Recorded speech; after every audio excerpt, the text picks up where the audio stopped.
Gràcies! Benvinguts de nou a tots i a totes al concurs de les paraules encadenades de la Casa Coll i Garregàs de Jo em quedo a casa. Esperem que seguiu bé, sobretot que seguiu a casa. Gràcies per les vostres aportacions en el concurs d'Instagram. Ens quedem, de totes les paraules que heu dit, les 4 paraules encadenades, ens quedarem amb les que ens ha proposat la Montse. Ella ens ha parlat d'ostentació, obres, símbol i llum. Per tant, nosaltres, alternativament, parlarem d'aquestes 4 paraules encadenades. Ostentació, doncs sí, la Casa Coll i Regàs mostra aquesta ostentació a través de les seves arts aplicades, a través de la seva arquitectura. És una ostentació sense cap mena de dubte d'aquest poder adquisitiu de la nova classe social burgesa, urbana, catalana, industrial de finals del segle XIX. Aquests burgesos, en molts casos, eren professionals liberals o també propietaris d'indústries, com és el cas del Coll i Regàs, que esdevenen, en la majoria de casos, promotors de l'arquitectura modernista. I per tant és una arquitectura que ostenta tot això i que ho explica a través de la seva façana, la casa. Això ho hem explicat ja a la visita virtual, la primera visita virtual que hem fet, i s'explica també a través de l'entrada, l'accés a la finca, que fem a partir de 3 graons que pugem dins de la casa. Per tant, pugem per arribar a una planta baixa. O sigui que, simbòlicament, aquesta ostentació també s'explica a través del posicionament de l'estatus social d'aquesta família. Sense cap mena de dubte, la Casa Coll i Regàs ostenta, per una banda, aquesta classe social i aquest poder, aquest alt nivell econòmic de la classe burgesa. La següent paraula és obres. Pere, a veure què ens expliques. Per tu. Hola, Elisenda. Hola a tothom. Primer de tot, moltes gràcies a la Montse per les seves 4 paraules encadenades. A mi em toca parlar d'obres.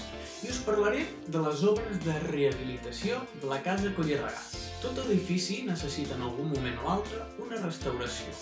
La Casa Coll i Regàs, recordem, amb 122 anys d'història, fins al moment ha tingut 2 treballs o 2 fases de restauració.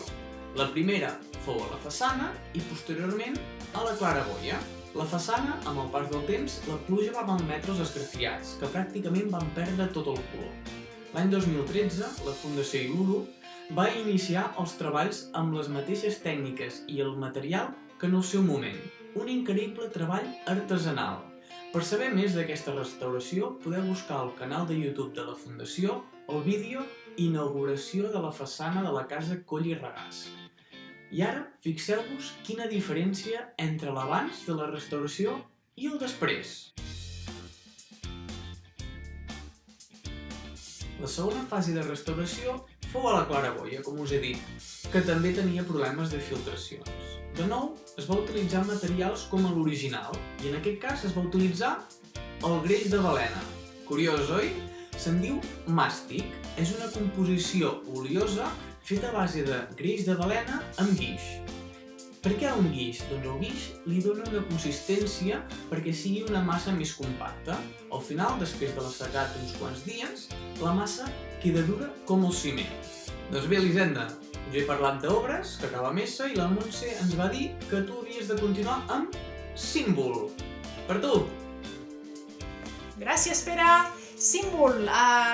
Sí, la Casa Coll i Regàs és símbol de modernitat, pot ser símbol de turisme, de cultura, del Maresme, però hi ha un element propi de la casa, que és a la façana, que és justament a la porta principal, un relleu escultòric, obra d'Eusebi Arnau i el disseny del Puig i Cadafalch, que representa una imatge femenina, una figura femenina molt elegant.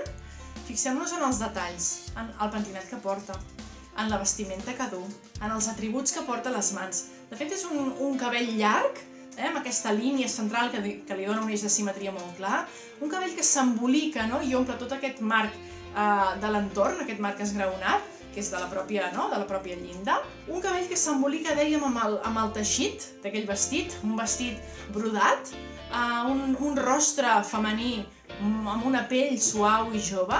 Aquesta sensació del vent que li ve de cara és una imatge idealitzada, és un símbol. Per tant, què simbolitza? Doncs recordem, hem dit que té alguna cosa a les mans.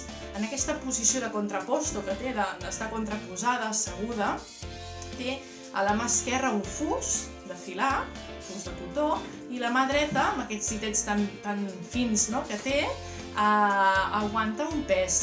Per tant, és la imatge d'una noia que està filant. A finals del segle XIX, les noies que anaven a les fàbriques a filar anaven d'aquesta manera? No. Per tant, és la idealització d'una dona obrera. El que estem veient aquí és el símbol de la indústria tèxtil.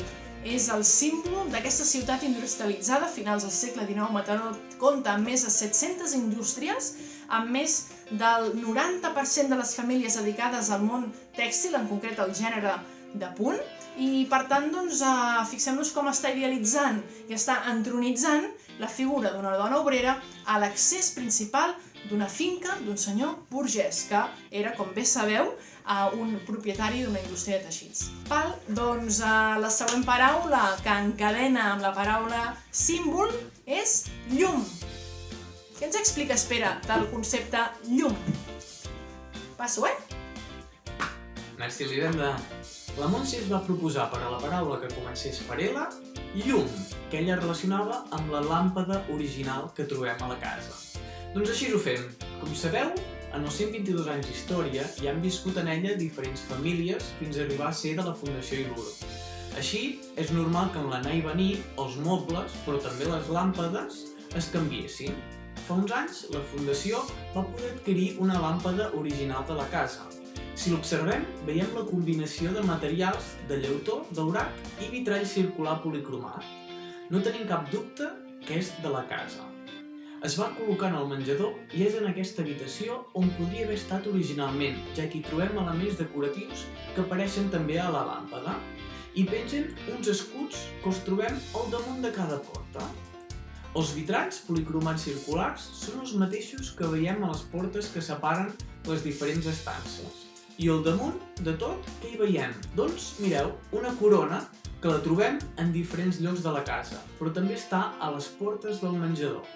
Sens dubte, es tracta d'una gran peça d'orfebreria. Com anem fent en tots els vídeos, us demanem la vostra col·laboració. Jugueu com nosaltres. Us demanem 4 paraules encadenades, que la primera comenci per, he dit llum, que acaba amb M, per tant, amb M. Com sempre, ens les podeu enviar per comentari o bé per missatge privat. El divendres vinent continuarem amb més paraules encadenades. Des de la Casa Coll i Regàs i la Fundació Iluro us demanem que us cuideu molt i que continuem a casa, que ja queda menys. Elisenda, te la torno per tu!